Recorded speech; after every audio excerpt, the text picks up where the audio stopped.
So time to change back to coilovers again after removing the old ones on ahead and I put back the original ones. But I have a set of KW going. So I started off with removing the brake pads, and then I loosened the bottom plastic bit here because you need to push down this arm, and then the plastic need to give here. So this is just two bolt screws here, and then I removed the bottom connection to the sway bar. And this is a 16, and you need to have a Torx screw to make sure it doesn't rotate. And then I took away the ABS connection and unscrewed this block of connectors here, and you see I have cancelled out the brake pad sensor here. And just remove this and release it from the back there. And the next thing to do is to remove the brake line, the holder here from the wheel hub, this bolt down here. Then we can remove the whole brake caliper. And then okay, first, before I crack this connection here, I think it's a 16 here, and I know it's a 18 there. I'm gonna take away the steering knuckle here and just press it out so it becomes all loose.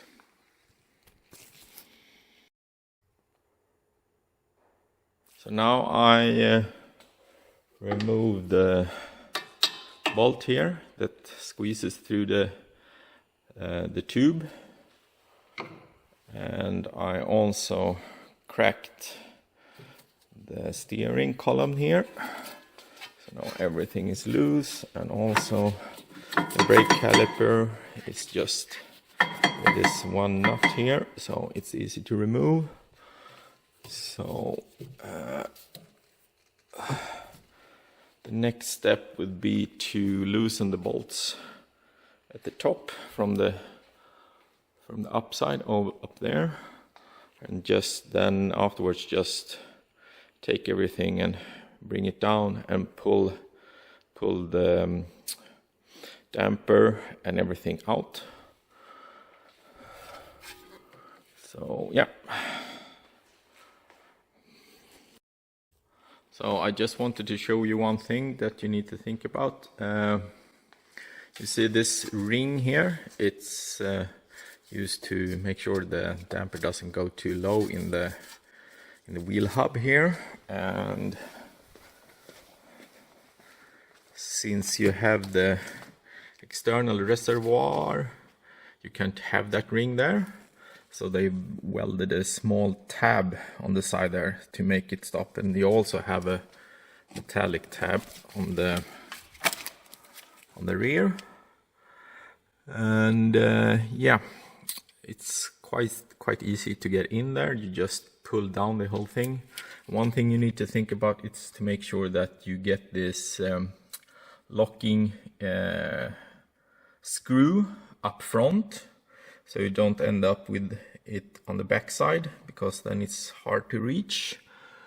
And it's a little concerning that you can see a gap there, because it means that dirt potentially comes up, and then dirt may come to the adjusting screw at the top there. So you need to make sure you plug that top somehow when you drive. Okay, I'll see if I can show you how to get it in on the other side.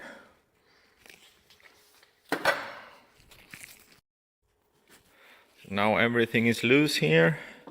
I place the brake caliper resting behind there on some towels to make sure it doesn't get damaged. The top is loose also, and I have prepared some zip ties here because I'm gonna need to tie the wheel hub up so it doesn't fall out when I take out the damper.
So the dampers are in. Make sure you torque everything to the correct spec.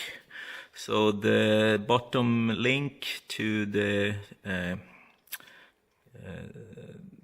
bottom link here arm is 65 Newton meters, and the top one here is